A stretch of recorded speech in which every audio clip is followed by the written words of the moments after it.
Hello everyone. पहले दो unit EVS के पढ़ने के बाद यूनिट 1 एंड यूनिट तो आज हम पढ़ने वाले हैं यूनिट 3। एक्चुअली में क्या हुआ था कि मैंने यूनिट 3 एंड यूनिट 4 जो है रिकॉर्ड कर लिया था, but when I was trying to upload it तो एकदम से क्या हुआ, उस फाइल कुछ करप्ट हो गया कि क्या हो गया, सारा का सारा ऑडियो जो है डिलीट हो गया उस फाइल में से। तो आई एम री recording both unit 3 and unit 4 now.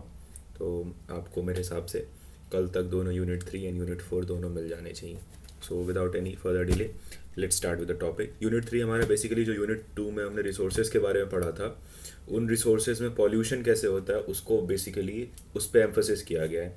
बहुत ही ज़्यादा ही इजी यूनिट है ये वाली भी।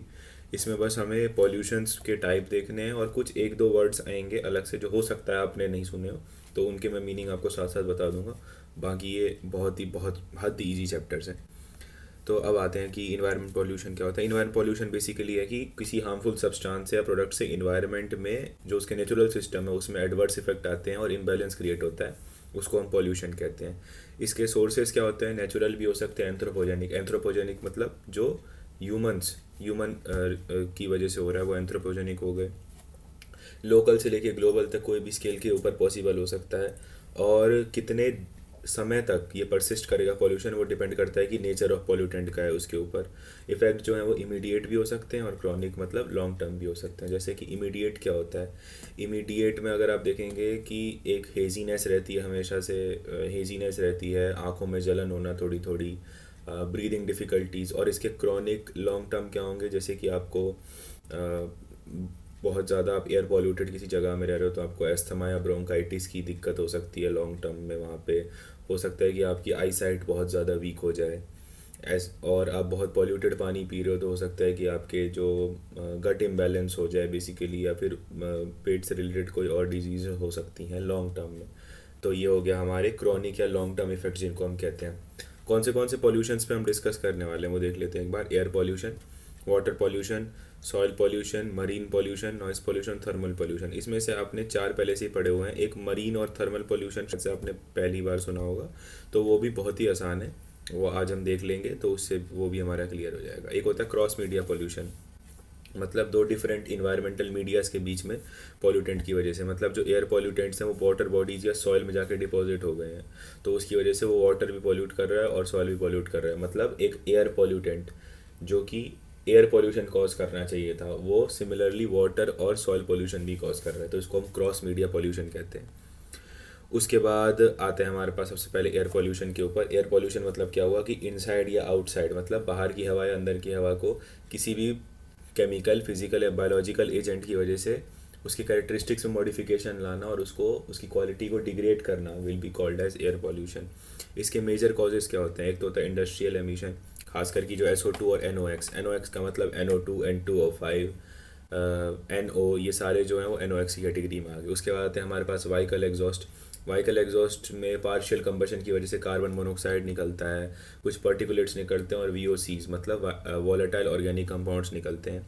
उसके बाद पावर जनरेशन। पावर जनरेशन में जब हम कोल कंबशन करते हैं तो उसमें भी फ्लाई ऐश निकलती है जो कि बहुत ही हार्मफुल होती है, और साथ ही साथ में उसमें कार्बन मोनोऑक्साइड और दुनिया जहाँ की इतनी ज़्यादा पोल्यूशन और इतना ज़्यादा हार्मफुल गैसेस निकलती हैं उसमें से कि वो अगर वहाँ पे आसपास में जितने भी इलाके रहते हैं उनमें मेरे हिसाब से मिनिमम सबको किसी ना किसी तरह की रेस्पिरेटरी डिजीजेज होती ही होंगी।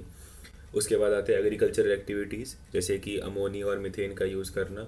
ये बेसिकली इनसे हवा में भी ये क्योंकि इनका काम होता है कि ये एयर बेसिकली ट्रैप करने लग जाते हैं पॉल्यूटेंट्स को उनमें। ये खुद तो पॉल्यूटेंट्स नहीं है but they can cause greenhouse effect and which in turn leads to pollution.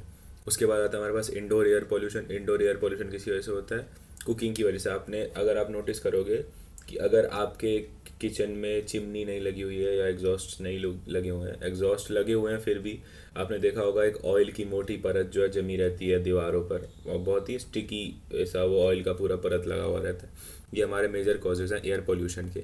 उसके बाद से हेल्थ इफेक्ट्स क्या होते हैं एयर पॉल्यूशन के? अस्थमा होता है, ब्रोंकाइटिस हो सकता है, कार्डियोवैस्कुलर प्रॉब्लम मतलब heart related problem, neurological impact मतलब ब्रेन के ऊपर कुछ इम्पैक्ट्स पड़ सकते हैं, कैंसर रिस्क बढ़ जाते हैं, और प्री मेच्योर मोर्टेलिटी मतलब कि आपकी जो लाइफ एक्सपेक्टेंसी है वो कम हो जाती है। इसके एनवायरमेंटल इफेक्ट्स क्या होते हैं? एसिड रेन फॉर्मेशन होना। एसिड रेन फॉर्मेशन कैसे होता है?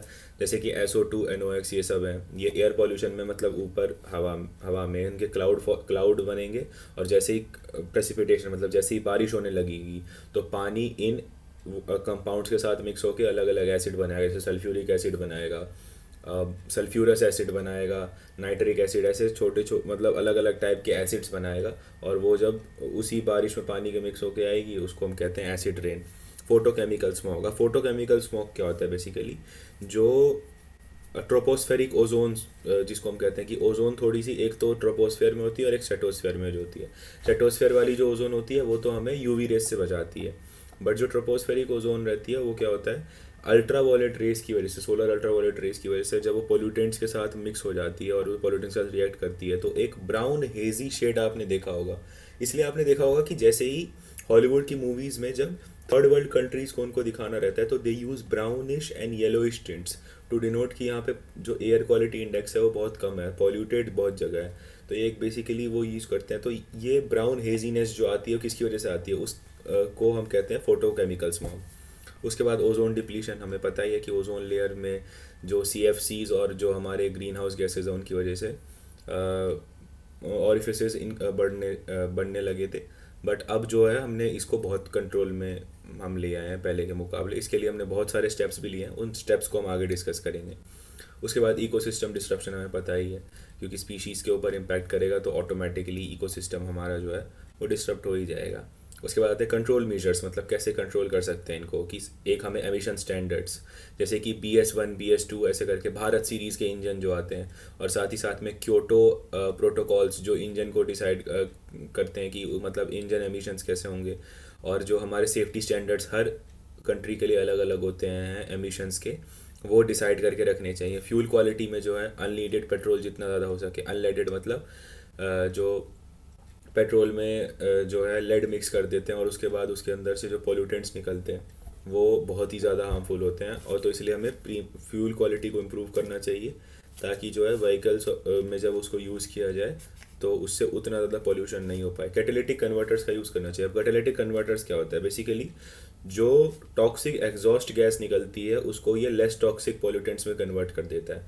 अब आपने देखा होगा कि एक टाइम पर दिल्ली में बहुत जगहों से साइलेंसर जो है वो चोरी किए जा रहे थे। तो ये इसलिए साइलेंसर चोरी हो रहे थे क्योंकि साइलेंसर्स के अंदर होता है कैटेलिटिक कन्वर्टर, और कैटेलिटिक कन्वर्टर्स बनते हैं रेयर अर्थ मेटल से, जैसे पैलेडियम से। ये सब बहुत महंगे महंगे मेटल्स होते हैं, और इनके अंदर जो है पैलेडियम और इन सब कैटेलिटिक कन्वर्टर को जमा करते हैं, और बहुत बहुत दामों में इनकी तस्करी हुआ करती थी पहले। Electrostatic precipitators. इलेक्ट्रोस्टैटिक प्रेसिपिटेटर्स क्या होता है कि उसमें एक पॉजिटिव प्लेट होता है जो कि कनेक्टिव प्लेट होता है, और एक नेगेटिव आयंस क्रिएटिंग मतलब नेगेटिव आयन प्रोड्यूसिंग एक हमारे पास होता है। वो नेगेटिव आयंस जो हैं वो डस्ट पार्टिकल से टकराते हैं और बाय इंडक्शन जो है मतलब बाय बेसिकली कंडक्शन उसके अंदर भी नेगेटिव चार्ज ट्रांसफ़र करते रहते हैं। तो हमारे एयर पॉल्यूटेंट्स जो है वो नेगेटिवली चार्ज हो जाते हैं और वो कलेक्टर प्लेट पे आके कलेक्ट हो जाते हैं। बस इतना सा इसका सिनेरियो होता है इलेक्ट्रोस्टैटिक प्रेसिपिटेटर का। क्लीन फ्यूल्स जैसे कि हाइड्रोजन हो गया, उस पर हमें ध्यान देना चाहिए। और urban planning and transportation policies. Urban planning की इतनी ज़्यादा ज़रूरत है खास करके इंडिया में, कि आप इंडिया के शहर देखेंगे और बाहर की बाकी शहरों को देखेंगे तो उनमें प्लानिंग की जो है वो बहुत बड़ा डिफरेंस देखने को मिलता है। इंडिया की one of the most planned cities में अगर हम बात करें तो जयपुर जो है one of the oldest planned cities में आती है। और अगर मॉडर्न टाइम से बात करें तो चंडीगढ़ जो है वो जो है बहुत ही ज़्यादा प्लान्ड सिटीज़ है। ब्यूटीफुली मतलब एक प्लान्ड सिटी है। अगर कोई चंडीगढ़ से ये वीडियो देख रहा है तो please drop down a comment. और अगर हम बात करें दिल्ली में तो अगर आप द्वारका, जो न्यूली द्वारका भी कंस्ट्रक्ट हुआ है जिसमें इतने बढ़िया बढ़िया रोड ये सब बने, तो वो भी किसका नतीजा है? वो एक प्लानिंग का नतीजा है। तो इससे हमें पता चलता है कि अगर हम अर्बन प्लानिंग करें और ट्रांसपोर्टेशन प्लान करें साथ साथ में, कि जितना पब्लिक ट्रांसपोर्ट किसी सिटी का कितना अच्छा रहेगा उतना ही लोगों को कम गाड़ियाँ खरीदनी पड़ेगी। जितनी कम गाड़ियाँ खरीदी जाएंगी उतनी ही क्या होगा, उससे उतना ही कम पॉल्यूशन होगा और ट्रैफिक भी उतना ही कम रहेगा रोड्स पे। तो इसलिए जो है अर्बन प्लानिंग बहुत ज़्यादा इंपॉर्टेंट है एयर पोल्यूशन को कंट्रोल करने में। उसके बाद आते हैं हम वाटर पोल्यूशन के ऊपर। सिमिलरली जैसे जब पॉल्यूटेंट्स वाटर में मिक्स हो जाएंगे और उसकी क्वालिटी को डिग्रेड कर देंगे और कंटेमिनेट कर देंगे अलग अलग वाटर रिसोर्सेज को, तो उसको हम क्या कहेंगे? उसको हम कहेंगे वाटर पॉल्यूशन। इसके कॉजेज़ क्या होते हैं? इंडस्ट्रियल एफ्लुएंट्स, एफ्लुएंट्स मतलब जो रिलीज़ किया जाता है इंडस्ट्रीज़ के द्वारा, हैवी मेटल्स हो गए, ऑर्गेनिक केमिकल्स हो गए, ये आसपास की वाटर बॉडीज़ को नुकसान पहुंचाते हैं, और वहाँ के जो रिहायशी इलाकों में जो लोग रह रहे हैं उनको खास करके बहुत नुकसान पहुंचता है इनसे। एग्रीकल्चर रन ऑफ, फर्टिलाइजर्स और पेस्टिसाइड जो हम यूज़ करते हैं ये पानी में जाके मिक्स होते हैं, और उसके अंदर जो एल्गी रहता है वो एल्गी जो रहती हैं वो अचानक से इन जो नाइट्रोजन बेस्ड हमारे पास एग्रीकल्चर रन ऑफ्स होते हैं उनको यूटिलाइज करके एकदम से बूम आता है, तो उसी को हम क्या कहते हैं? नेचुरल यूट्रोफिकेशन कहते हैं। ये हमने जो वन शॉट वाले लेक्चर है उसमें भी डिस्कस कर रखा है। उसके बाद आता है डोमेस्टिक सीवेज। डोमेस्टिक सीवेज मतलब जो घरों से और जो छोटे छोटे आसपास में दुकान रहती हैं उनसे जो डायरेक्ट सीवेज पानी में जाता है उससे वाटर पॉल्यूट होता है। Oil spills and chemical leaks, मतलब इतनी बड़ी प्रॉब्लम है oil spills and chemicals leak जो शिप्स से होती है, उसकी तो मरीन लाइफ तो एक तो पूरी ख़त्म हो जाती है अगर ऐसा कुछ होता है, और दूसरा कि वहाँ पे आने वाले कई सालों तक कोई भी मरीन इकोसिस्टम पूरा डिस्टर्ब हो जाता है। और वो ऐसा ऑयल स्पिल्स और केमिकल लीक्स की वजह से वो वहाँ पे जो पानी है एक तो उसको किसी भी तरीके से आप ठीक नहीं कर सकते, it will never be drinkable. But most of the time हम देखते हैं कि ऑयल स्पिल्स और केमिकल्स लीक जो है वो ऑब्वियसली सीज में होते हैं। जो रिवर राइन जो हमारे पास वाटर वेज होते हैं उसमें तो उतने ज़्यादा केमिकल रिच शिप्स जो है मेरे हिसाब से ट्रांसपोर्टेशन उतना तो नहीं होता है, तो ज़्यादातर ये मोस्टली ओशियंस में देखा जाता है और वो ऐसे भी नॉन ड्रिंकेबल होती हैं। बट इसका मतलब ये नहीं है कि वहाँ की मरीन इकोसिस्टम से उसको फ़र्क नहीं पड़ रहा है तो वो भी वाटर पोल्यूशन ही। उसके बाद जो पावर प्लांट्स में हम पानी को एज अ कूलेंट यूज़ करते हैं, खासकर कि न्यूक्लियर पावर प्लांट्स में, उसको हम बिना अनट्रीटेड मतलब बिना उसको ठंडा किए कूल किए जो अगर हम डिस्चार्ज कर देते हैं पानी में तो वो भी वाटर पोल्यूशन ही आएगा, क्योंकि उसके अंदर की जो लाइफ है, वाटर के अंदर जो लाइफ है और उसके अंदर जो इम्पॉर्टेंट मिनरल्स हैं वो सारे के सारे डिस्टर्ब हो जाते हैं इसकी वजह से। इसके इफेक्ट्स क्या हैं जो मैंने अभी आपको बताया? यूट्रोफिकेशन, एल्गल ब्लूम जिसको कहते हैं, पानी में ऑक्सीजन डिप्लीशन होने लग जाता है जिसकी वजह से एक्वेटिव लाइफ जो है उसकी मोर्टेलिटी बढ़ जाती है, मतलब जो उसके अंदर जीव जंतु रह रहे हैं पानी के अंदर उनकी जल्दी मौत होने लग जाती है। उसके बाद bio accumulation of toxins in food chain, इसके लिए मैंने यूनिट 1 में या यूनिट 1 में ही मैंने एक टर्म यूज़ किया था, बायो मैग्निफिकेशन। मतलब ट्रॉफिक लेवल्स पे जो है हर इंक्रीजिंग ट्रॉफिक लेवल पे जो हमारे पास हार्मफुल पेस्टिसाइड्स और जो हार्मफुल केमिकल्स रहते हैं उनका जो अमाउंट है वो मैग्नीफाई होता जाता है, इसी को हम कहते हैं बायो मैग्निफिकेशन। उसके बाद ग्राउंड वाटर कंटेमिनेशन होता है, क्योंकि जब ये इंडस्ट्रियल रन ऑफ्स जाते हैं ये तो एक्चुअली सॉइल को भी पॉल्यूट करते हैं, और अगर ये बेस लेयर तक पहुंच जाते हैं तो वहाँ पे जो हमारे एक्यूफायर्स जिनके पास नेचुरल कैपेबिलिटीज़ होती है पानी को पॉल्यूशन से बचाने के लिए, उनको ये ख़राब कर देते हैं, और साथ ही साथ में जो हमारा ग्राउंड वाटर है उसको परमानेंटली डैमेज कर देते हैं। अगर ग्राउंड वाटर परमानेंटली डैमेज हो जाता है तो जो हाउस होल्ड्स में जो हम पानी यूज़ करते हैं वो भी परमानेंटली डैमेज हो जाता है। तो इसलिए ground water contamination is a very serious thing to look forward. मतलब अगर ग्राउंड वाटर में ही अगर खराबी आने लग जाए तो कितना भी आप रेन वाटर डिस्चार्ज करा लें, कितना भी जो वाटर टेबल है उसको वापस से रिचार्ज करवा लें, बट वो अगर एक बार ख़राब हो गया तो बहुत ही मुश्किल होता है कि it will get treated again. उसके बाद वाटर बॉर्न डिजीजेस जैसे कि कॉलरा हो गई, जैसे कि टाइफाइड हो गई, ये बढ़ने लग जाती हैं ह्यूमंस में।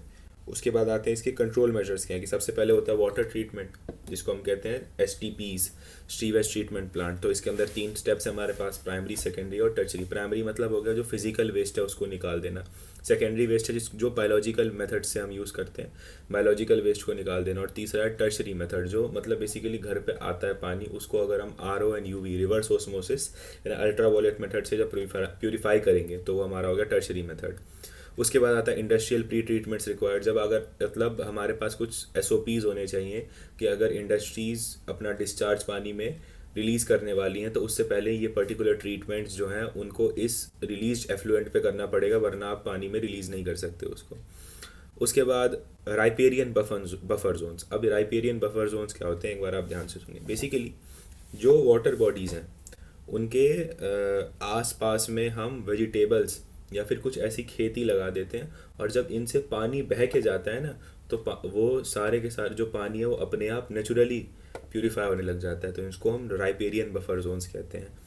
और वाटर क्वालिटी मॉनिटरिंग जो कि सरकार के द्वारा करी जाती है, और इसके स्टैंडर्ड्स की ड्रिंकिंग वाटर स्टैंडर्ड्स में क्या क्या फॉलो होना चाहिए। अगर मतलब मेरे सिविल के जो प्रोफेसर थे सिविल सब्जेक्ट के जो प्रोफेसर थे उन्होंने बताया था कि there are almost 92 standards that must be followed for a water to be declared portable. Portable मतलब ड्रिंकिंग वाटर। और उससे भी ज़्यादा स्टैंडर्ड्स होते हैं जब किसी वाटर को कंस्ट्रक्शन के लिए यूज़ करना रहता है स्टैंडर्ड्स के। बट वही बात है, फॉलो कौन करता है इनको। और बस इसके साथ हमारा ये वाटर पॉल्यूशन भी ख़त्म हो गया। अब आते हैं सॉइल पॉल्यूशन पे। केमिकल्स और टॉक्सिन कंपाउंड्स जब सॉइल में मिक्स हो जाते हैं तो वो सॉइल के जो बेसिकली माइक्रोबियल ऑर्गेनिजम्स हैं उनको बहुत ज़्यादा इफ़ेक्ट करते हैं, जिसकी वजह से प्लांट्स जो हैं वो ग्रो नहीं कर पाते हैं और अल्टीमेटली ह्यूमन हेल्थ के ऊपर इफेक्ट पड़ता है। तो इसको हम सॉइल पोल्यूशन कहते हैं। इसके कॉजेज़ क्या? कॉजेज़ ऑलमोस्ट सब में सेम ही है, आप सेम सेम थोड़ा सा लगा देंगे तो सब। वाटर पॉल्यूशन का थोड़ा सा अलग रहता है, बाकी सब में लगभग सेम ही है। Industrial waste dispose, agriculture chemical जैसे कि पेस्टिसाइड्स हो गए, फिर सॉलिड वेस्ट मैनेजमेंट गाइस। तो हम वापस एक कंट्रोल मेजर से ये कंटिन्यू करते हैं कि शायद से इफ़ेक्ट्स पे थे हम लोग, बट वापस इफ़ेक्ट से ही कंटिन्यू करते हैं। इफ़ेक्ट्स में ये आ गया कि रिड्यूस सॉइल फर्टिलिटी की सॉइल फर्टिलिटी रिड्यूस हो जाती है। जो फूड क्रॉप्स हैं वो कंटेमिनेटेड हो जाते हैं, तो जिसकी वजह से बायोमैग्निफिकेशन हो जाता है। जो लीचिंग के थ्रू, मतलब लीचिंग का प्रोसेस क्या होता है कि जब जो वाटर है वो क्या एब्जॉर्ब हो रहा है, सॉइल इसको एब्जॉर्ब कर रहा है और धीरे धीरे ग्राउंड वाटर में पहुंच रहा है, तो उसकी वजह से ग्राउंड वाटर पॉल्यूट होते जा रहा है। सॉइल का जो इकोसिस्टम है वो हज़ारों करोड़ों माइक्रो ऑर्गेनिज्म से जो है मिल के बना हुआ है, और वो अगर जब डिस्टर्ब हो जाता है तो उसकी टॉप सॉइल की जो गुणवत्ता है, जो उसकी फर्टिलिटी है, वो ख़त्म होने लग जाती है, जिसकी वजह से सॉइल का पूरा इकोसिस्टम जो है वही डिस्टर्ब होने लग जाता है। उसके बाद आता है इसमें bio accumulation in food waste. जो मैंने बायो मैग्निफिकेशन बताया वो एक फूड चेन में होता है, अगर वही फूड वेब में होगा तो उसको हम बायो एक्यूमुलेशन टर्म कह देंगे। उसके बाद इसके लिए कंट्रोल मेजर्स क्या हो सकते हैं? एक तो होता है बायो रिमीडिएशन, मतलब बायोलॉजिकल मेथड्स का यूज़ करके सॉइल को वापस से रिजुविनेट करना उसकी क्वालिटी को। और एक होता है फाइटो रिमीडिएशन, मतलब फाइटो रिमीडिएशन का मतलब होता है कि प्लांट्स का यूज़ करके हम पॉल्यूटेंट्स को डिटॉक्सीफाई करते हैं सॉइल में से, तो उसको हम कहते हैं फाइटो रिमीडिएशन। कंटेनमेंट टेक्नोलॉजीज़ मतलब जो इफ्लुएंट डिस्चार्ज होता है इंडस्ट्रीज़ में से, उसको रोकने का, एक जगह कंटेन करने का कोई तरीका हो तो उसको हम कहेंगे containment technologies. Soil washing and thermal treatments, जो हम एक्सेस में जब ओवर इरीगेशन करते हैं तो उससे सॉइल वॉशिंग हो जाती है। और अगर हॉट वाटर या फिर कोई भी ऐसी अनक्योर्ड थर्मल चीज़ें, मतलब जिनका हाई टेम्परेचर है, उसको जब सॉइल पे पोर करते हैं तो उससे भी उसकी गुणवत्ता ख़राब होने लग जाती है। हैज़ार्डस वेस्ट मैनेजमेंट, मतलब जैसे कि मेडिकल वेस्ट होते हैं या फिर जो सर्जिकल वेस्ट, जो मेडिकल जो बेसिकली वेस्ट होते हैं, उनको डायरेक्ट सॉइल में डंप नहीं करना चाहिए। उनके लिए हमारे पास एक पूरा कोड ऑफ कंडक्ट होता है कि इनको कैसे डिस्पोज करना चाहिए, तो उस पर हमें ध्यान देना चाहिए। उसके बाद साथ में सस्टेनेबल एग्रीकल्चर को अगर हम प्रैक्टिस करें, ऑर्गेनिक फार्मिंग करें, तो उससे भी इसकी गुणवत्ता ठीक होगी। और साथ ही साथ में अगर हम अर्बन प्लानिंग के साथ साथ जैसे लैंड यूज़ की प्लानिंग की, इस लैंड का यूटिलाइजेशन कैसे करना है, उस पर अगर ध्यान देने लग जाए तो ये भी सॉइल पॉल्यूशन को कंट्रोल करने में हेल्प कर सकता है। उसके बाद आता है मरीन पॉल्यूशन पे। मरीन पॉल्यूशन बेसिकली होता है कि जब ओशियन में एस्चुरीज या कोस्टल वाटर, जो भी बड़ी बड़ी वाटर बॉडीज़ हैं, उनके अंदर जब हार्मफुल सब्सटेंसेस को इंट्रोड्यूस किया जाता है तो उसको हम कहेंगे मरीन पॉल्यूशन। इसके मेजर कॉजेज होते हैं ओशियन डंपिंग, ऑयल स्पिल्स जो होते हैं शिप्स में से, वो इसके बहुत बड़े कारण हैं। एग्रीकल्चर और अर्बन रन ऑफ, मतलब वही पेस्टिसाइड जो चला जाता है। प्लास्टिक पॉल्यूशन, मतलब पूरी दुनिया ही इससे अभी तबाह हो रखी है। कितने जो आपने इमेजेस देखे होंगे कि सील्स जो हैं उनके गले में प्लास्टिक फंस गया है। जो बर्ड्स हैं जब उनकी डेथ हो जा रही है तो उनके अंदर से प्लास्टिक कैप्स निकल रही हैं, प्लास्टिक वाटर बॉटल्स निकल रही हैं। और आजकल तो मतलब जो करंट रिसर्च जो फाइंड करी जा रही हैं तो उनमें तो इन्फेंट्स जो न्यू बॉर्न्स हैं उनके अंदर भी माइक्रो प्लास्टिक पाए जा रहे हैं। तो देखते हैं कहाँ तक चलता है। इसके सॉल्यूशंस तो निकाले जा रहे हैं अभी, बट अगर कोई ऐसा सॉल्यूशन अभी तक नहीं निकला है जो कि डेली लाइफ में इम्प्लीमेंट कर सके।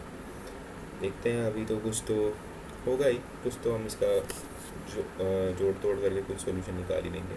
उसके बाद थर्मल डिस्चार्जेस का मतलब हो गया कि जो हमने water as a coolant use किया है उसको हम डिस्चार्ज कर देते हैं, जो गर्म ही पानी डायरेक्ट मरीन जो लाइफ है उनमें डिस्चार्ज करते हैं, जिसकी वजह से उसका पूरा का पूरा मरीन इकोसिस्टम तबाह हो जाता है। उसके बाद आते हैं इफ़ेक्ट्स के ऊपर। इफ़ेक्ट्स में इसका होता है कि मरीन इकोसिस्टम जो बेसिकली फाइटोप्लैंक्टन्स और जू प्लैंक्टन्स, जो कि primary consumers and primary producers है सी में, वही ख़त्म हो जाते हैं। कोरल रीफ्स जो कि मतलब कोरीफेरास जो हैं हमारे, वो डैमेज हो जाते हैं, क्योंकि वो असली बने रहते हैं किससे, कार्बोनेट से बने रहते हैं। और जब इतना हाई पोल्यूशन और एसिडिक जब वाटर होने लग जाते हैं, तो वो कोरल जो कार्बोनेट्स हैं वो बेसिकली रिएक्ट करने लग जाते हैं इन एसिडिक सॉल्यूशन से, और वो धीरे धीरे डिटोरिएट होने लग जाते हैं। उसके बाद बायोमैग्नीफिकेशन, आपने वो बताइए क्या होता है। हैबिटेट डिस्ट्रक्शन, हैबिटेट डिस्ट्रक्शन मतलब जो हमारे स्ट्रीक सी के अंदर मरीन स्ट्रक्चर्स जो रहते हैं वो अंदर ही अंदर एसिडिक नेचर ऑफ वाटर की वजह से और जो केमिकल जो मरीन में जा रहे हैं उसकी वजह से वो ख़राब होने लग जाते हैं। कंट्रोल मेजर्स क्या हो इसके, सबसे पहले इंटरनेशनल कन्वेंशन है, जैसे कि मार्पोल और लंदन कन्वेंशन। अब आप ये नोट कर लीजिए कि मार्पोल और लंदन कन्वेंशन होता है क्या। एक्चुअली में हुआ क्या था कि एक मैं चीज़ आपको पहले बताना भूल गया कि यहाँ पे एक टर्म यूज़ करी गई है, ballast water and invasive species. तो एक्चुअली में क्या होता है, जो खाली शिप्स होती है ना, वो अपना वेट मेंटेन करने के लिए कुछ वाटर अपने अंदर भर लेती हैं, तो उसी वाटर को जो है बैलेस्ट वाटर कहते हैं। क्योंकि ये सीज से ही भरी जाती है तो इसके अंदर अलग अलग टाइप की स्पीशीज़ भी आ जाती हैं। बट जब इसको लोड किया जाता है कार्गो को शिप्स के ऊपर, तो ये बैलेस्ट वाटर वहीं पर रिलीज़ कर दिया जाता है, जिसमें ये नई स्पीशीज़ जो कि हो सकता है वहाँ पे जहाँ पे इसको लॉन्च किया गया, मतलब लॉन्च किया गया ना, डिस्चार्ज किया गया है, वहाँ की स्पीशीज़ के साथ इसकी कंपैटिबिलिटी ना बैठे। तो जो हम यहाँ से बैलेस्ट वाटर लेके गए थे, वो वहाँ पे एक इन्वेजिव एलियन स्पीशीज़ का इन्वेजन कॉज कर सकता है, और उस वहाँ का पूरा मरीन लाइफ को डिसबैलेंस कर सकता है। तो इसी के बेसिस पे हमारे पास दो इंटरनेशनल कन्वेंशंस हैं, जिसमें एक आता है मार्पोल और एक आता है लंदन कन्वेंशन। बेसिकली जो IMO है, इंटरनेशनल मैरीटाइम ऑर्गेनाइजेशन, उसने क्या कहा कि शिप्स या तो एक्सीडेंटल कॉज की वजह से, या तो जो रूटीन होता है उसके अंदर जो ऑयल स्पिलेज होती है ये होती है, इसकी वजह से पॉल्यूशन कॉज नहीं होना चाहिए। 1973 में जो है मार्पोल कन्वेंशन को लाया गया था। और लंदन कन्वेंशन जो है वो बेसिकली हमें ये बताता है कि मरीन पोल्यूशन जो है डंपिंग ऑफ वेस्ट से नहीं, मतलब prevention of marine pollution by preventing dumping of waste in the seas. जो हमारा वेस्ट जनरेशन हो रहा है और उसको सीज में डंप कर दिया जा रहा है, तो इसकी वजह से क्या हो रहा है, मरीन इकोसिस्टम पूरा का पूरा ख़राब होते जा रहा है। तो ये हमें नहीं करना है। और हमें क्या करना है, हमें इसके लिए एक पूरा का पूरा एक मेथड, एक जो है बेसिकली एक पूरा SOP डिज़ाइन करना है कि अगर ऐसा होता है तो उसके ऊपर क्या प्रोसीजर्स, उसके ऊपर क्या कार्रवाई करी जाएगी। उसके बाद आते हैं कोस्टल जोन मैनेजमेंट्स, क्योंकि कोस्टल एरियाज़ में जो है वो पानी का जो है वो फ्लो चेंज, टाइड्स का फ्लो चेंज होता रहता है, जिसकी वजह से ये होता है कि वहाँ पे अगर आप बीचेस पे या फिर ऐसी जगहों पे जब कचरा छोड़ दें, या फिर वहाँ पे आपने उसको अनक्लीन रखा हुआ है, तो उसकी वजह से क्या होता है, उसकी वजह से वो पानी के सीज के अंदर, मतलब जो मरीन लाइफ है उसको डिस्टर्ब कर देता है। मरीन प्रोटेक्टेड एरियाज़ हमें रखने चाहिए कि यहाँ पे एक पर्टिकुलर स्पीशीज़ पाई जा रही है, तो यहाँ पर जो है हमें ये पर्टिकुलर जो वहाँ से शिप्स ना जानी चाहिए। अगर कोई शिप्स जा भी रही है तो वो सिर्फ वहाँ पे एक्सप्लोरेशन बेसिस पे जानी चाहिए, वरना वो भी नहीं जानी चाहिए। बलास्ट वाटर मैनेजमेंट मैंने आपको बता ही दिया, जो ऊपर के दो कन्वेंशंस हैं वो बलास्ट वाटर मैनेजमेंट को भी अपने अंदर ध्यान में रखते हैं। उसके बाद आता है नॉइज़ पोल्यूशन। इसमें बेसिकली समझाने लायक तो नहीं है, जब नॉइज़ बेसिकली एक्सेस साउंड की वजह से जो है, जो हमारा नेचुरल ह्यूमन हियरिंग जो कैपेसिटीज़ है उससे ऊपर चला जाता है, तो उसको हम नॉइज़ पोल्यूशन कहते हैं। किस से होता है, ट्रांसपोर्टेशन से हो सकता है, कंस्ट्रक्शन से हो सकता है, इंडस्ट्रियल ऑपरेशन से हो सकता है, जो अर्बन एक्टिविटीज़ या फिर एंटरटेनमेंट जो कॉन्सर्ट्स होते हैं उनकी वजह से हो सकता है। इसके इफ़ेक्ट्स क्या हैं, हियरिंग इम्पेयरमेंट, सुनने में दिक्कत हो सकती है, सोने में दिक्कत हो सकती है, कार्डियोवैस्कुलर इश्यूज़ हो सकते हैं। कितने लोगों को आपने देखा होगा कि जब बहुत तेज़ आवाज़ आती है तो अचानक से वो अपना दिल पकड़ लेते हैं, क्योंकि इतनी तेज़ नॉइज़ से उनके कार्डियोवैस्कुलर जो इश्यूज़ रहते हैं वो वापस से ट्रिगर हो जाते हैं। साइकोलॉजिकल स्ट्रेस हो सकता है, और साइकोलॉजिकल स्ट्रेस ना भी हो तो हो सकता है कि आप पहले से वैसे ही कोई स्ट्रेस में हो और वो नॉइज़ जो बगल से आ रही है वो एक सेकेंडरी स्ट्रेस का काम करते रहे, और उस सेकेंडरी स्ट्रेस की वजह से आपका जो प्राइमरी स्ट्रेस है वो भी इंक्रीज़ होता जा रहा है।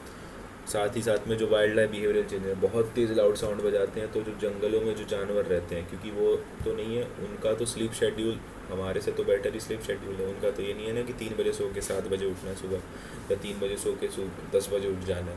उनका तो स्लीप शेड्यूल फिक्स है, वो तो सूर्यास्त होते ही सोने लग जाते हैं, और जैसे सूर्योदय होता है वैसे ही अपने शिकार पर निकल जाते हैं। तो जब इतनी ज़्यादा हाई नॉइज़ आप पोल्यूशन करते रहेंगे तो उससे क्या होगा, उससे बिहेवियरल चेंजेस आएंगे वाइल्ड लाइफ में, और वो अर्बन हाउस होल्ड्स की तरफ अटैक करना शुरू करेंगे। इसको कंट्रोल करने के लिए क्या हो सकता है कि हम सोर्स जहाँ से ये नॉइज़ आ रहा है उसी को पहले रेक्टिफाई करें। उसके बाद हो सकता है साउंड बैरियर्स, या फिर जहाँ पर इतनी साउंड का काम होना है तो उनको रिहायशी इलाकों से दूर रखें, तो उसके लिए हम क्या करते हैं, उसके लिए हम जोनिंग करते हैं। हो सकता है नॉइज़ी एक्टिविटीज़ पे हमें जो है वो टाइम रेस्ट्रिक्शन लगाने चाहिए, जैसे कि इंडिया में है कि 10 बजे के बाद जो है आप लाउड स्पीकर्स का प्रयोग नहीं कर सकते। मेरे हिसाब से इसका एक सुबह का भी थ्रेशोल्ड होना चाहिए कि इतने बजे सुबह से भी पहले अब इतना टाइम जो है उसमें भी आप लाउड स्पीकर्स का यूज़ नहीं कर सकते अगर रात के लिए है तो। उसके बाद नॉइज़ लेवल स्टैंडर्ड्स जो हैं और उनकी मॉनिटरिंग करनी चाहिए, और अगर कोई इसको ओवर रूल करने की कोशिश करता है तो मेरे हिसाब से उसके ऊपर हैवी फाइन जो है इम्पोज करना चाहिए। थर्मल पॉल्यूशन बेसिकली जो हमारा ड्रिंकेबल वाटर है, बेसिकली वाटर क्वालिटी में चेंजेस आना ड्यू टू ह्यूमन एक्टिविटीज़, क्योंकि और साथ ही में अगर उसका बेसिक कॉज देखें थर्मल पॉल्यूशन है क्या, कि वाटर क्वालिटी में चेंजेस आना by increasing the temperature of the water, मतलब इंक्रीजिंग टेम्परेचर बाय गर्म नहीं कर रहे हैं पानी को जिससे वो चेंज हो रहा है, हम उसके अंदर इंडस्ट्रियल हीटेड वाटर जो है वो डाल रहे हैं जो पावर प्लांट से डिस्चार्ज किया जा रहा है, जिसकी वजह से उस पानी की गुणवत्ता जो है वो ख़त्म होते जा रही है। इसके मेजर सोर्सेज क्या हैं, पावर प्लांट के कूलिंग सिस्टम, इंडस्ट्रियल प्रोसेसेस में जो वाटर यूज़ होता है वो, और डिफॉरेस्टेशन ऑफ रिपेरियन जोन्स, मतलब रिपेरियन जोन्स मैंने आपको बताया था, रिपेरियन जोन्स क्या होता है कि वो वाटर बॉडीज़ जो वाटर पॉल्यूशन को कंट्रोल करती हैं through natural processes water quality management से, और वो हमारे उनको उनकी डिफॉरेस्टेशन करना, रिजर्वायर्स और इम्पाउंडमेंट्स, मतलब जो रिजर्वायर्स बनाए जाते हैं उनमें अचानक से अगर जब आप पानी छोड़ते हैं तो उसकी वजह से जो पोल्यूशन होता है वो थर्मल पोल्यूशन। ऑक्सीजन लेवल, इसके इफ़ेक्ट्स ये होते हैं कि ऑक्सीजन लेवल पानी में कम हो जाता है, मेटाबॉलिक रेट जो एक्वेटिक ऑर्गेनिजम्स का है वो भी बहुत कम हो जाता है, जो स्पीशीज़ की कंपोजिशन है और वहाँ पे जो स्पीशीएशन है वो भी बहुत ज़्यादा इफ़ेक्ट होता है इन चीज़ों से।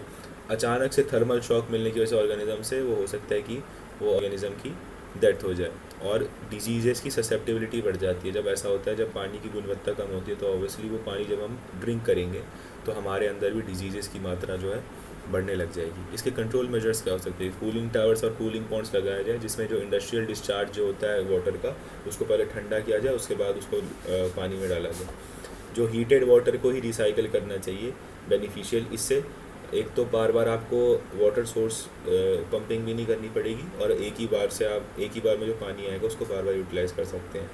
Aeration of receiving water, aeration मतलब क्या हुआ कि उसके अंदर जो पॉल्यूटेंट्स आ रहे हैं, जो सॉलिड वेस्ट है, तो उसको हम फ्लक्चुलेट करते हैं बेसिकली, और एरेट करके उसको सरफेस पे ले आते हैं, तो उसको एरेशन ऑफ रिसीविंग वाटर। और टेम्परेचर लिमिट्स, और जो इसके ऊपर कि कितने टेम्परेचर का वाटर आप डिस्चार्ज कर सकते हैं इसके ऊपर लिमिट्स लगाने चाहिए। और राइपेरियन वेजिटेशन, मतलब जो फाइटो रेमेडिएशन मैंने आपको बताया था कि कुछ वेजिटेबल्स, कुछ फ्रूट्स पानी के पाथ में प्लांट कर देते हैं, जिसकी वजह से वो एक नेचुरल जो है वो एंटी पॉल्यूटेंट का काम करता है, वो पॉल्यूटेंट्स को डिटॉक्सीफाई करने का काम करता है। इसके बाद आते हैं न्यूक्लियर हैज़ार्ड्स के ऊपर। न्यूक्लियर एनर्जी जो है वो आज के टाइम पर मेरे हिसाब से सबसे ज़्यादा फ्यूचर प्रोस्पेक्ट अगर किसी चीज़ का हमें देखना चाहिए तो न्यूक्लियर एनर्जी का देखना चाहिए, क्योंकि ईवीज़ मतलब इलेक्ट्रिकल व्हीकल्स जो हैं वो आज जो हैं वो एक तरीके से कुछ सालों में एक स्टेपल बन जाएंगी, और जब तक हम लोग हमारी जो मेन सोर्स ऑफ एनर्जी है वही रिन्यूएबल नहीं करेंगे तब तक जो है मुझे नहीं लगता कि हम जो एक सस्टेनेबल गोल की तरफ हम अपने जा रहे हैं कि हम पॉल्यूशन फ्री रहेंगे उसको कभी अचीव कर पाएंगे। तो न्यूक्लियर पावर प्लांट्स सेफ़ तो होते हैं, बट हमारे पास अब मतलब अब तो सेफ़ बहुत हो गया पहले से कंपैरिजन में, बट स्टार्टिंग में जब ये टेक्नोलॉजी बहुत ही नई थी, आप सोचिए कि 1945 के मतलब जो हमारा वर्ल्ड वॉर है उसके बाद ये टेक्नोलॉजी पहली बार यूज़ करी बॉम्ब्स बनाने में, और इसे एनर्जी हार्वेस्ट करने में तो हमें और टाइम लग गया। तो उस टाइम तक इतनी टेक्नोलॉजी डेवलप नहीं थी और हम इसको बहुत लाइटली लेते थे, बट अब जो है हमारे पास बहुत सारे सेफ्टी मेजर्स हैं, और इसके बावजूद भी कभी कभार न्यूक्लियर हैज़ार्ड्स हो जाते हैं। तो न्यूक्लियर हैज़ार्ड्स के मैं कुछ एग्जांपल बता देता हूँ, जैसे कि आपने सबसे फेमस जिसके ऊपर वेब सीरीज़ भी बनी है जिसका नाम है शर्नोबिल, ये हुआ था यूक्रेन में 1986 में। एक होता है फुकुशिमा जो हुआ था जापान में, ये 2011 में हुआ था। वो पाकिस्तान कह रहा हूँ मैं, सॉरी, जापान में उस टाइम पर एक सुनामी आई थी, और सुनामी की वजह से इस रिएक्टर का कोर पार्शियली डैमेज हो गया था, जिसकी वजह से ये वहाँ पे फुकुशिमा नेचुरल न्यूक्लियर हैज़ार्ड हुआ था। उसके बाद 3 माइल आइलैंड जो यूएसए में है, ये शायद से 1965 में हुआ था। फिर SL1 न्यूक्लियर हैज़ार्ड हुआ था USA में, और एक विंड स्केल फायर जो कि कोर पूरा ही डैमेज हो गया था, वो हुआ था UK में। और ऐसे ही बहुत सारे न्यूक्लियर हैज़ार्ड हैं। और ये सोर्सेज ऑफ न्यूक्लियर हैज़ार्ड्स क्या होते हैं? Nuclear power plant accidents, improper radio active waste disposal, nuclear weapons की टेस्टिंग की वजह से, transportation of radio active material जो होता है, और medical and industrial radiation sources जैसे कि एक्सरेज जो मेडिकल में यूज़ करते हैं उसकी वजह से। ये फिर से इफ़ेक्ट क्या होते हैं? एक्यूट रेडिएशन सिंड्रोम हो सकता है, कुछ टाइम के लिए आपको रेडिएशन के जो इफ़ेक्ट आए हैं वो हो, कैंसर रिस्क बढ़ जाना। ऑब्वियसली आप जैसे ही रेडिएट करते हैं बॉडी को तो आपकी वो जीन म्यूटेशन करने लग जाता है, और अगर गलती से भी आपका वो वाला जीन म्यूटेट हो गया जो उसको कंट्रोल करता है कि सेल कितना डिवाइड होगा और कितने नंबर में डिवाइड होगा, तो only God can save you then.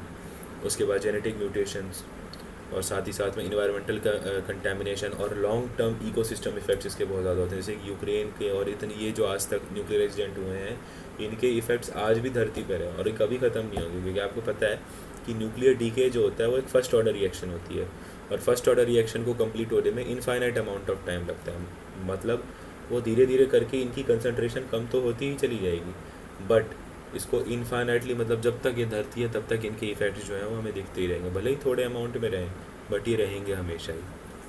इसके कंट्रोल कैसे कर सकते हैं? कंट्रोल करने के लिए हमें कुछ फ्रेमवर्क्स का यूज़ करना चाहिए, जो कि जो हमारे कुछ standard operating procedures SOPs follow करने चाहिए। न्यूक्लियर फैसिलिटीज़ में सेफ्टी सिस्टम बहुत ही ज़रूरी है। जो वेस्ट कंटेनमेंट और डिस्पोजल, न्यूक्लियर वेस्ट की एक अच्छी बात यह है कि न्यूक्लियर वेस्ट में से 97% न्यूक्लियर वेस्ट वापस से जो उसके अंदर से जो प्रोडक्ट है हमारा वो वापस से रिन्यू हो जाता है।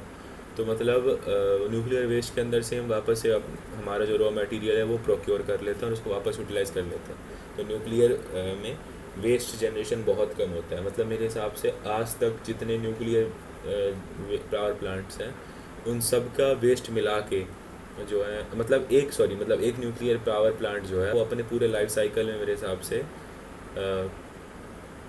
मेरे हिसाब से एक मैंने कहीं पढ़ा था 159 लीटर्स, या फिर जिसको एक बैरल कहते हैं, उससे ज़्यादा वो कभी उससे ज़्यादा वेस्ट प्रोड्यूस कर ही नहीं पाता है। हो सकता है इट कैन बी राइट और रॉन्ग, मैंने फैक्ट सुना था, आप उसको फैक्ट चेक कर सकते हैं, और अगर इसका जो सही फैक्ट है वो प्लीज़ कमेंट डाउन बिलो। और इसके बाद आते हैं हम सॉलिड वेस्ट मैनेजमेंट पे कि सॉलिड वेस्ट मैनेजमेंट कैसे करना है। सॉलिड वेस्ट मैनेजमेंट जो बेसिकली म्यूनिसिपल कॉर्पोरेशन के द्वारा किया जाता है। सबसे पहले हम उनको टाइप्स ऑफ वेस्ट में सेग्रीगेट करते हैं। इसके अंदर आता है म्यूनिसिपल सॉलिड वेस्ट जो कि हाउस होल्ड और कमर्शियल वेस्ट हो गया, फिर आता है इंडस्ट्रियल वेस्ट, फिर आता है हज़ार्डस वेस्ट जैसे कि टॉक्सिक है, रिएक्टिव है, कुरोसिव है, या तो हो सकता है कि इग्नाइटेबल मटेरियल्स हैं, तो ये आते हैं हज़ार्डस वेस्ट में। साथ में ई वेस्ट जैसे कि डिस्कार्ड इलेक्ट्रॉनिक इक्विपमेंट्स, इसमें सबसे ज़्यादा हाईएस्ट अमाउंट में जो है वो चार्जर्स जो हैं आजकल सबसे ज़्यादा एक प्रोमिनेंट ई वेस्ट होते जा रहे हैं। और उसके बाद इसके इन्वायरमेंटल इफ़ेक्ट्स भी बहुत हज़ार्डस होते हैं, जैसे कि soil and water contamination, air pollution, green house gas emissions, vector bond disease transmission. मतलब हो गया कि जहाँ पे ये डंप किया जाता है तो सही जगह पे अगर डंप नहीं किया जाता है तो वहाँ पे मक्खी मच्छर इनका they became live ground for house flies and mosquitoes. तो इसकी वजह से ये वेक्टर्स का काम करता है बहुत सारी डिजीज़ के लिए, तो इसलिए उनको वेक्टर बॉन्ड डिजीज़ ट्रांसमिशन कहते हैं। और वेस्ट हायरार्की इम्प्लीमेंटेशन, सबसे पहले सोर्स में रिडक्शन करेंगे, उसके बाद जो प्रोडक्ट है उसको रीयूज़ करेंगे, फिर जो मटेरियल उससे बचा उसको रिसाइकल करेंगे, और लास्ट में अगर कोई ऐसा प्रोडक्ट है जिससे हम एनर्जी रिकवर कर सकें, जैसे कि बायोगैस बना सकें, तो वो करेंगे। ये हमारी वेस्ट हायरार्की इम्प्लीमेंटेशन होती है, आप इसको प्लीज़ याद कर लीजिएगा। उसके बाद वेस्ट डिस्पोज करने के रिस्पॉन्सिबल मेथड्स क्या होते हैं? कंपोस्टिंग ऑफ ऑर्गेनिक वेस्ट को कंपोस्ट करना, sanitary landfill design and management, waste to energy technologies, और एक्सटेंडेड प्रोड्यूसर रिस्पॉन्सिबिलिटीज़। मतलब है कि जो ये वेस्ट प्रोड्यूस कर रहे हैं ये उनके ऊपर ही रिस्पॉन्सिबिलिटीज़ बनती है कि ये वेस्ट उस तरीके से सेग्रीगेट किया जाए जिसका इसका डिस्पोजल बहुत आसान हो सके। और लास्ट में कि पब्लिक अवेयरनेस बढ़ानी चाहिए कि आपको वेस्ट सेग्रीगेशन करना चाहिए, ताकि जो आगे म्यूनिसिपल कॉर्पोरेशन है हमारी, वो जब वेट वेस्ट, ड्राई वेस्ट, शार्पनेल्स, इन सबको सेग्रीगेट करती है तो उस हिसाब से आपको ही फ़ायदा हो मोस्ट, क्योंकि अगर ऐसा सेग्रीगेशन नहीं होता है तो ऑल एट लास्ट मिक्स हो जाता है। वो जब मिक्स होता है तो उसकी वजह से बहुत सारी प्रॉब्लम दिक्कतें होती हैं, वेक्टर बॉन्ड डिजीज़ का खतरा बहुत ज़्यादा बढ़ जाता है। अब यहाँ पे मैंने सारी चीज़ें बता दी हैं आपको। एक बार ये विजुअल एड नीडेड जो था यहाँ पे मैंने आपको यहाँ पे दे दिया है, वेस्ट हायरार्की किसे कहते हैं। और पोटेंशियल एग्ज़ाम क्वेश्चन जो है मैंने हर जो इंपॉर्टेंट टॉपिक मुझे लगा था उसके बाद दे दिए हैं। ये समरी चेकलिस्ट है जिसमें मतलब बेसिकली ये है कि इस चैप्टर में हमने इन्वायरमेंट पॉल्यूशन के बारे में पढ़ा, air pollution, marine pollution, thermal pollution, noise pollution, soil pollution और वाटर पॉल्यूशन सब के बारे में पढ़ा। न्यूक्लियर हैज़ार्ड्स क्या होते हैं उनके बारे में पढ़ा, और लास्ट में पढ़ा हमने कि सॉलिड वेस्ट मैनेजमेंट जो है म्यूनिसिपल कॉरपोरेशन द्वारा कैसे की जाती है और वेस्ट मैनेजमेंट हायरार्की जो है वो कैसे फॉलो करी जाती है। तो इसी के साथ हमारा एक और यूनिट जो है समाप्त हो जाता है। बीच में कुछ शायद से हो सकता है डिस्टर्बेंसेस आ गई हों और हो सकता है मेरी वॉइस बहुत लो आ रही हो। मैं ट्राई कर रहा हूँ इस ऑडियो ग्लिच को फिक्स करने का, but somehow whenever I upload this video जो ऑडियो की वॉल्यूम है वो बहुत ही कम हो जा रही है अपने आप। तो आई सजेस्ट कि when you are listening to this video और when you are revising it once again please use headphones. और अगर नहीं हो पाता तो मैं ट्राई करूँगा इन वीडियोज़ को री अपलोड करने का। नोट्स की जहाँ तक बात है तो ये नोट्स मैंने आपको पहले से ही प्रोवाइड कर दिए हैं, डिस्क्रिप्शन में इन सब का नोट्स है। जो प्रीवियस PYQs जो है हमारे प्रीवियस ईयर क्वेश्चंस उनके भी लिंक मैंने प्रोवाइड करा दिए हैं। तो आपको जैसे आप यूटिलाइज़ करना चाहें उस हिसाब से यूटिलाइज़ कर सकते हैं। मिलते हैं अगले लेक्चर में। Till then keep on reading and keep on revising.